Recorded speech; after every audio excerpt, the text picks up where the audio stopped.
تم جتنی دفعہ دعا مانگتے ہو اللہ اتنی دفعہ تمہیں تمہاری دعاؤں کے جواب دیتا ہے۔ تم یہاں ایک قطرے کے لیے رو رہے ہو جبکہ تمہارا رب تو 7 سمندر عطا کرنے پر بھی قدرت رکھتا ہے۔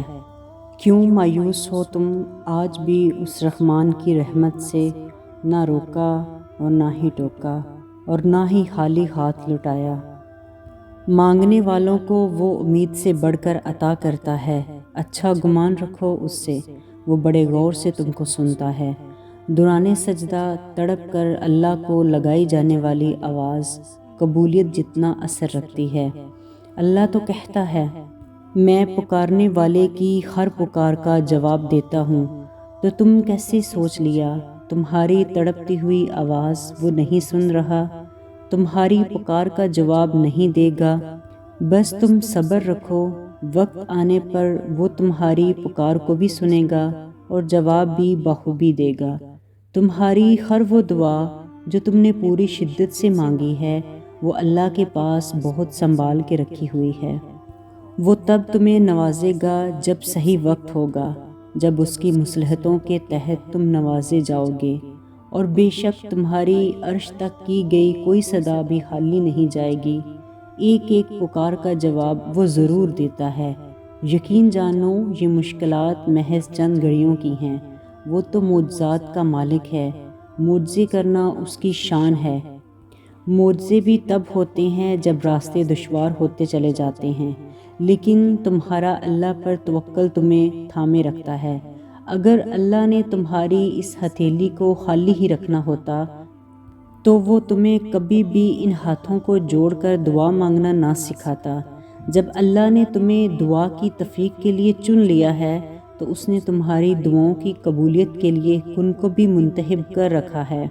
دعاؤں سے تقدیر کے رخ موڑ دیے جاتے ہیں، تمہاری ہاتھ کبھی نہیں لٹائے جاتے، بلکہ تمہاری تڑپ اور تمہارا یقین تمہیں کن کی منزل تک لے جاتے ہیں۔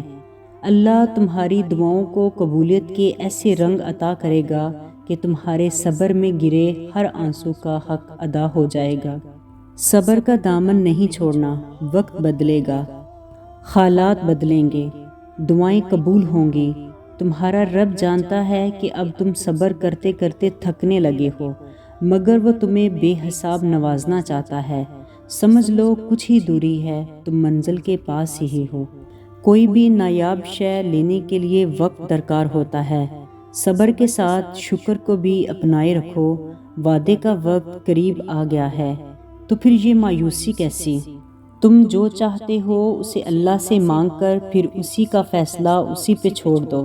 تم جو سوچتے ہو اور جو مانگتے ہو تمہیں ہو بہو ویسا ہی دیا جاتا ہے، تو پھر یہ مت سوچو جو تم سے نہیں ہو سکتا، بلکہ سوچو جو تمہارا رب کر سکتا ہے اور کوئی نہیں کر سکتا۔ اللہ قبولیت کی منزلوں سے پہلے تمہیں انتظار سے گزارتا ہے۔ وہ آزمائش اسی کو دیتا ہے جسے وہ انعام کے لیے چن لیتا ہے۔ تم سوچتے ہو کہ طاہر کا مطلب ناممکن ہے، حالانکہ طاہر تو اللہ کی مخلت ہوتی ہے تاکہ تم اسے اپنی رضا کے لیے منا سکو۔ مطمئن ہو جاؤ کیونکہ اب تمہیں تمہارے صبر کا انعام بہت جلد ملنے والا ہے۔ تمہارے یہ جو آنسو ہیں اب خوشیوں میں تبدیل ہونے والے ہیں، اور فایا کن سے تمہارے لیے عرش سے معجزے اترنے والے ہیں۔ مایوسی انسانی کیفیت ہے، سب کے ساتھ ہوتا ہے، مگر مایوسی کو خود پر غالب نہ ہونے دیں۔ اپنے رب کی محبت پر کامل یقین رکھیں۔ جب آپ کا دل اس کی محبت سے بھر جائے گا تو مایوسی اور بے چینی دور ہو جائے گی۔ تمہارا اللہ با اختیار ہے، وہ چاہے تو لمحوں میں زمین کو آسمان اور دعا کو تمہارا مقدر کر دے۔ اس کی خدائی میں کسی کا کوئی دخل نہیں۔ دعائیں مانگنا کبھی چھوڑنا نہیں چاہیے کہ جولیاں بھر دی جاتی ہیں، التجائیں سن لی جاتی ہیں۔ جو دعائیں قبولیت میں وقت لے رہی ہیں وہ تمہارے نصیب میں لکھی جا چکی ہیں۔ خدا کے اختیار پر کبھی کیا کا سوال نہیں اٹھاتے۔ کیا بہت بڑا اعتراض ہے؟ کیا وہ میری مدد کرے گا؟ کیا وہ مجھے معاف کرے گا؟ کیا وہ مجھے سنتا ہے؟ کیا وہ اللہ ہمیشہ موجود رہا ہے؟ وہ کبھی کیا نہیں ہوتا، وہ تو کن کہتا ہے اور فایا کن ہو جاتا ہے۔ اللہ اپنے بندوں کو کبھی اکیلا نہیں چھوڑتا، وہ دعائیں بھی سنتا ہے اور خاموش دلوں کو بھی سنتا ہے۔